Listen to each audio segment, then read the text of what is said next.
Happy New Year to everyone. First video of 2025 is Squid Game themed restaurant, apparently. However, if you haven't seen it, red light, green light will make no sense. But was the burger any good? Were the waffle fries any good? And were the tenders any good? If you carry on watching, you'll find out exactly how I rated it. So, as I say, Happy New Year 2025 already, somehow.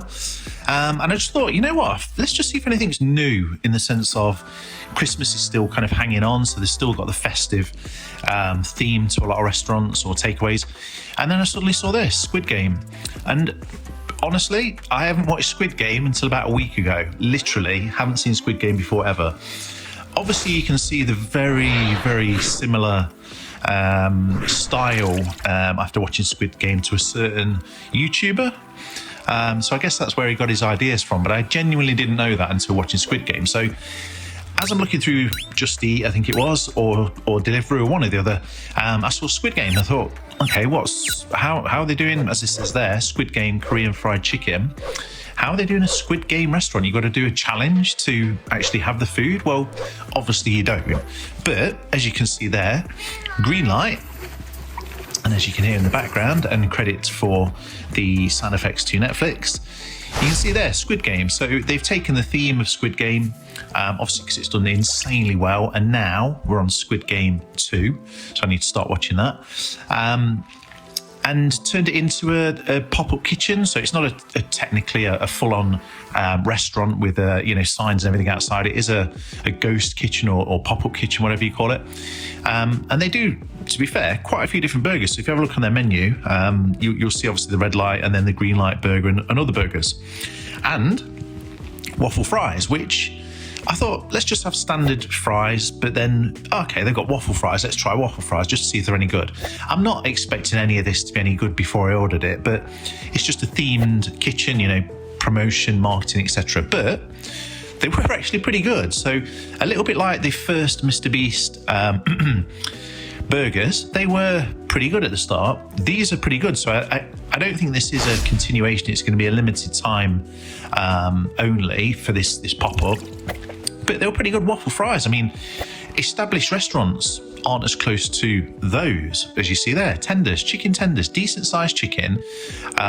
Chicken fillet, all right, might be hammered flat, but decent coating on it. And just while it's on the screen, if you can like the video and you enjoy the content, subscribe and maybe ding that notification bell. Massively appreciate it. However, the chicken, back to that, is really good chicken. I mean, I'm honestly surprised. If you put this in front of me as a, I don't know, KFC or a McDonald's, obviously KFC with the burgers.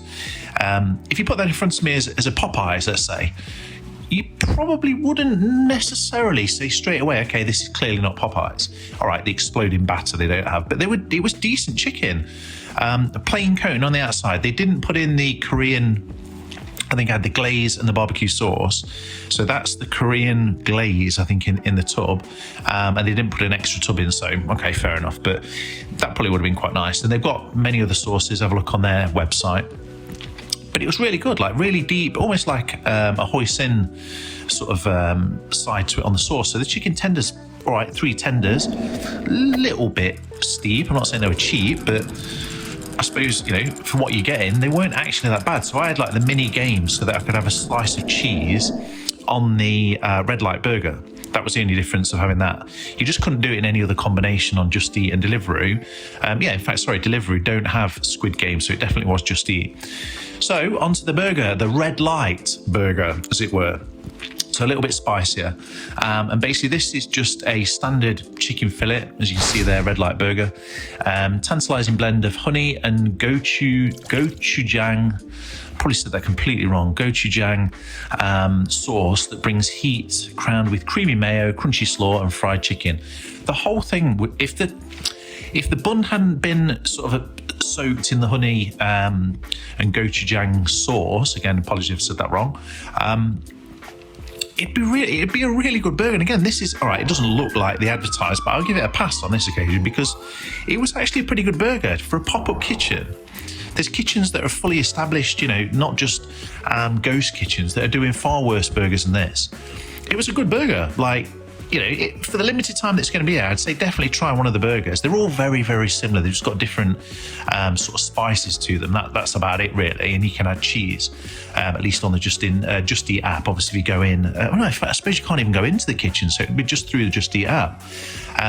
If they had a few more options, but again, that obviously extends the kitchen, then, you know, maybe slightly better. But for just a themed menu, it was really good. Like, I honestly can't fault it. So if you haven't watched Squid Games, by all means watch Squid Games. This is not affiliated with Netflix in the slightest, not sponsored or anything. However, 9 out of 10 for the red light burger, 9.8 for the tenders, and 8.5 for the waffles. I think that's a pretty fair score for a decent pop-up kitchen. If you haven't, have a look at these videos.